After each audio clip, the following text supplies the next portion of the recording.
Si je vous dis Imhotep, Toutankhamon, Ramsès, roi Djéser et consorts, ça ne vous dit absolument pas grand-chose. Mais si je vous dis paupérisation des peuples africains, difficultés financières, envie constante des Africains d'aller se réaliser à l'extérieur, vous comprenez tout de suite que je parle des maux de l'Afrique. Quelle différence y a-t-il entre ces rois ou ces empereurs cités plus haut et les difficultés de l'Afrique? Vous allez tout découvrir dans cette vidéo.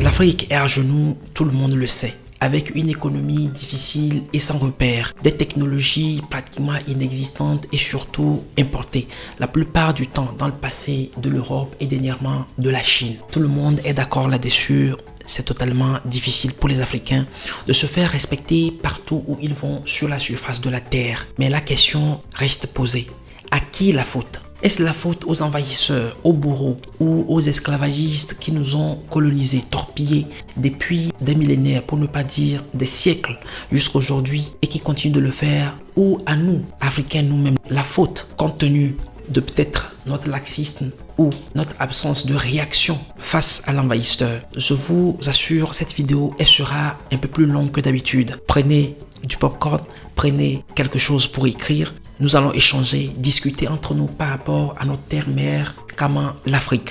Pour ceux qui viennent de nous découvrir, je suis Cyril Ladewa, un professionnel du foncier et pris d'un esprit supérieur, celui de lutter aux côtés de l'Afrique contre trois maux essentiels qui le minent: la faim, l'ignorance et l'injustice. L'ignorance parce que à travers l'Afrique, nous voyons des curricula d'études, nous voyons des parcours d'études qui n'ont rien à voir avec nos réalités parce qu'elles sont imposées, parce que ce n'est pas exactement adapté à nos réalités africaines et à nos économies. Contre la faim parce qu'il est inadmissible qu'en Afrique, on ait plus de 60 à 70% des terres arables capables d'accueillir une agriculture non seulement de subsistance, mais une agriculture carrément tournée vers l'économie et capable de pouvoir même nourrir l'extérieur alors qu'on continue de souffrir de faim partout en Afrique. Contre l'injustice parce que à travers l'Afrique, nous voyons comment certains peuples sont bâillonnés par leurs dirigeants. La justice est quasi inexistante.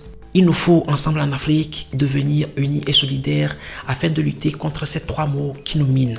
Entendons-nous très bien, il est important qu'en Afrique, on fasse la place bien sûr à nos réalités africaines, mais aussi il est important qu'on construise chacun de nous dans la virilité, dans la grandeur, dans la capacité psychologique à faire face à tous nos défis.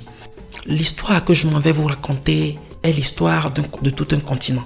Un continent autrefois respecté, craint, auprès duquel beaucoup sont venus apprendre, mais qu'on a fini par détruire, par manque peut-être de lucidité ou autre chose.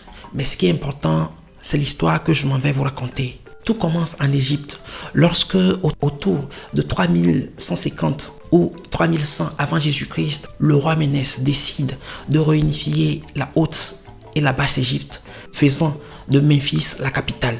Alors, tout a bien commencé avec surtout l'exploitation des terres autour du Nil. Mais le plus important à retenir, c'est que l'Afrique en ce moment-là a commencé par présenter les signes d'une grande puissance.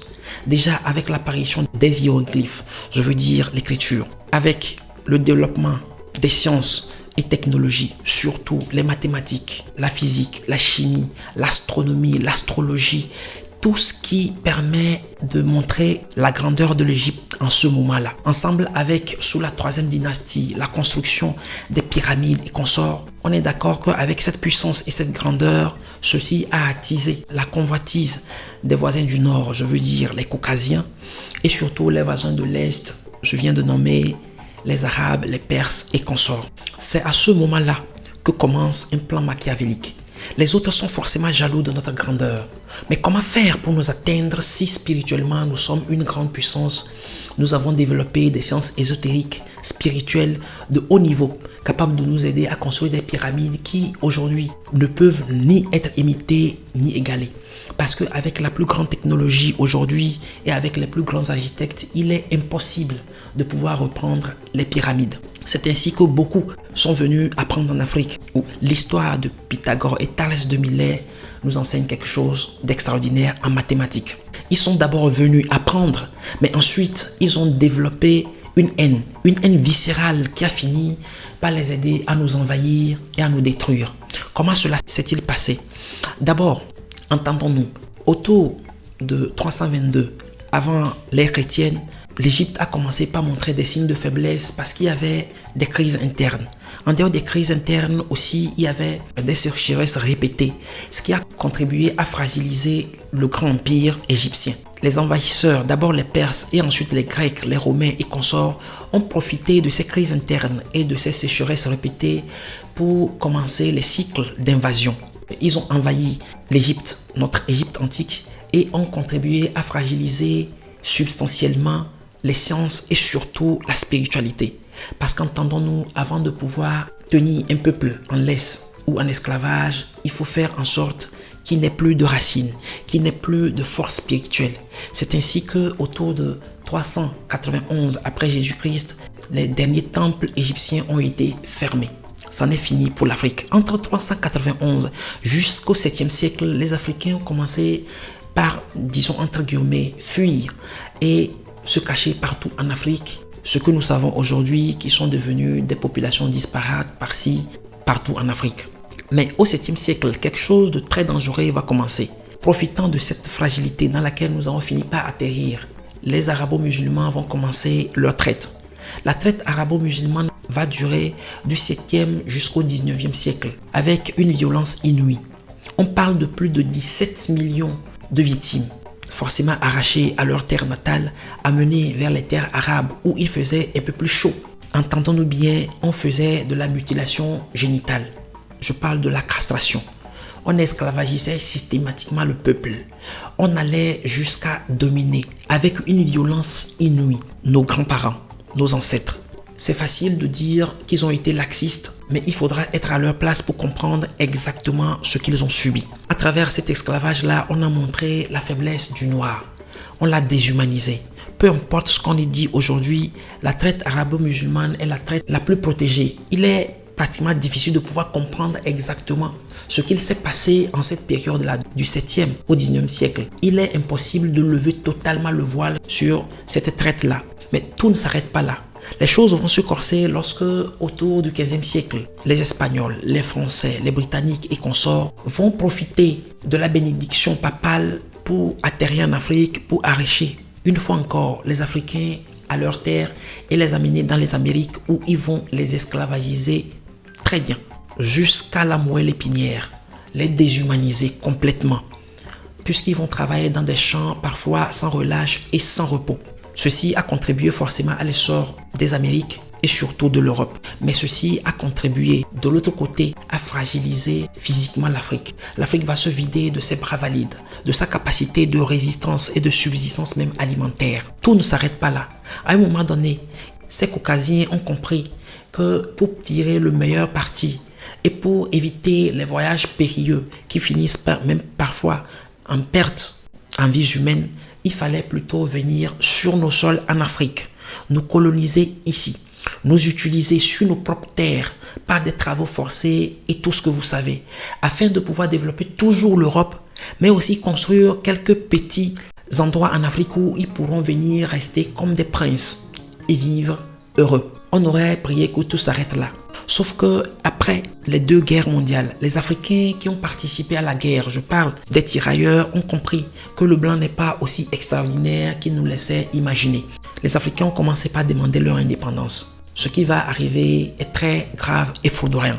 On va systématiquement tuer Atiaroé. On va systématiquement tuer Atiaroé. Je ne sais pas si je prononce bien le mot. Ceux qui demandent à être indemnisés.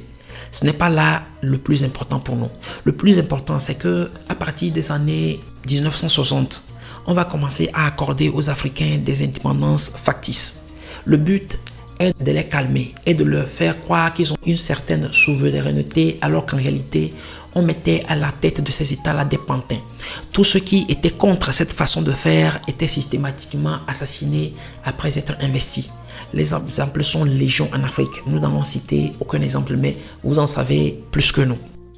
Alors, ce qui est important à retenir, c'est que après ces indépendances factices, nous allons tomber dans ce que nous allons appeler le néocolonialisme. Alors, avec le néocolonialisme, la chose semble moins brutale. c'est une question d'influence. Une question d'influence spirituelle, parce que, entendons-nous, l'Afrique a déjà été arrachée de ses forces spirituelles. Ainsi, les Africains sont devenus un peu plus fragiles, sans repères, et on peut les utiliser. On va utiliser la franc-maçonnerie, la Rose-Croix d'Or, les Illuminati, pour ensuite créer des religions n'importe comment. Vous savez aujourd'hui l'islam, la religion chrétienne, le catholicisme et dernièrement les églises dites réveillées, qui davantage vont imbéciliser les Africains, les arracher à leur propre source spirituelle qu'ils avaient en Afrique. Et finalement, quelqu'un qui n'est pas assez attaché à sa terre, à ses racines, va forcément vaciller. Nous allons voir en Afrique ce qu'il se passe aujourd'hui. Les gens sont incapables de réflexion profonde parce que la religion est là. En vérité, tout ceci a été décidé depuis longtemps avec le plan machiavélique, mais ceci a été bien repris autour de 1884 avec la conférence de Berlin, parce qu'on savait que l'Afrique était plus fragilisée et il fallait simplement maintenant l'assommer. C'est ainsi que nous sommes arrivés à un moment où les Africains sont divisés les uns contre les autres parce que les envahisseurs en ont décidé ainsi. La question, allons-nous continuer dans ce sillage ou allons-nous trouver un moyen de nous en sortir? Pour l'instant, ce qui est important, c'est qu'il faut retracer les 3 phases importantes de la déchéance d'un peuple. Pour qu'un peuple tombe, il faut 3 phases importantes. D'abord, il faut l'arracher à sa spiritualité. Ensuite, il faut contribuer à sa chute physique. Je veux dire, tous les Africains qui ont été emportés, soit en Arabie avec la traite arabo-musulmane, soit dans les Amériques avec l'esclavage. Après cette phase physique vient la phase psychologique et mentale. Aujourd'hui, les Africains sont déshumanisés. Ils n'ont aucun repère spirituel, surtout même psychologique. Ils sont en perte de repères même de sagesse. Ils sont en perte de modèles de sagesse et d'intelligence. Mais ce qui est important à ajouter, c'est qu'aujourd'hui, l'Africain a un esprit de coloniser, loin même carrément le bourreau. Le bourreau qui hier a trouvé un moyen de l'affaiblir complètement. Nous sommes arrivés à un point où les Africains ont perdu confiance non seulement en eux-mêmes, mais aussi en leurs confrères et en l'Afrique. Et ce qui est plus triste dans cette histoire, c'est que nous sommes dans une domination complète. Domination complète par non seulement les Européens, mais aussi aujourd'hui par les Libanais, les Pakistanais, les Chinois et tout ce qui est peuple caucasien. C'est une déchéance vraiment psychologique. Et si nous continuons ainsi, nous allons tomber dans la décadence. Parce que l'Afrique est à la croisée de chemin. Aujourd'hui, on nous exploite sur 3 points. On exploite nos hommes parce que nous sommes carrément sans repère psychologique. On exploite nos terres et nos richesses du sous-sol. La question importante reste là. Allons-nous continuer dans ce sillage ou allons-nous nous regarder dans les yeux et nous dire que nous devons faire quelque chose? La question que nous avons posée au tout départ de la vidéo est celle-ci. À qui réellement la faute?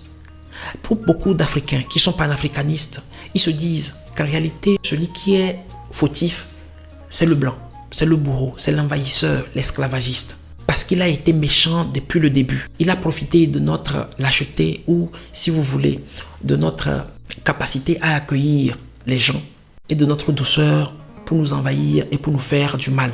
Mais est-ce que nous-mêmes, nous n'avons pas quelque chose à avoir avec notre propre chute?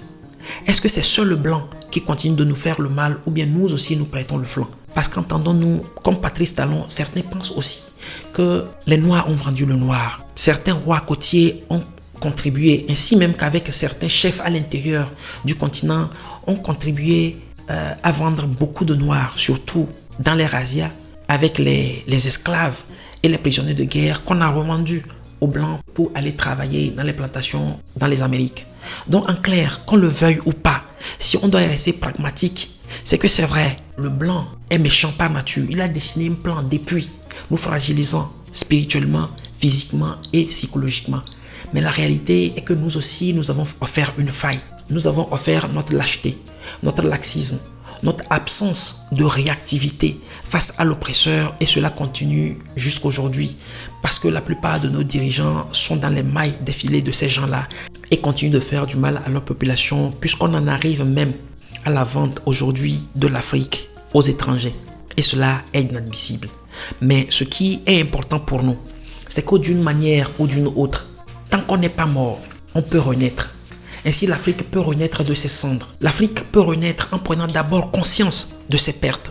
Au niveau physique, les hommes que nous avons perdus, de ses pertes au niveau de la spiritualité, parce que nous pouvons nous reconnecter avec notre terre-mère Kama, l'Afrique. Mais aussi, nous pouvons reprendre notre cerveau et nous dire que nous ne sommes pas obligés d'être religieux, que nous ne sommes pas obligés d'être divisés les uns contre les autres, que nous ne sommes pas obligés de continuer dans une voie que les autres ont dessinée pour nous, que ce soit au niveau de l'éducation, de la technologie ou même de l'économie. Il va falloir qu'on arrête avec la mendicité auprès des institutions de Bretton Woods et même auprès du fonds koweïtien, du fonds qatari, du fonds arabe, peu importe. Nous devons arrêter la mendicité, carrément nous reconnecter avec notre spiritualité, suivre des grands auteurs qui sont capables de nous donner des leçons ou de nous apprendre ce que nos grands-parents faisaient et étaient capables de faire afin qu'aujourd'hui nous puissions avoir dans nos veines leur sang qui coule et avoir en héritage leur gène. Ce qui est important aussi à ajouter, c'est qu'il faudra trouver un moyen d'éliminer.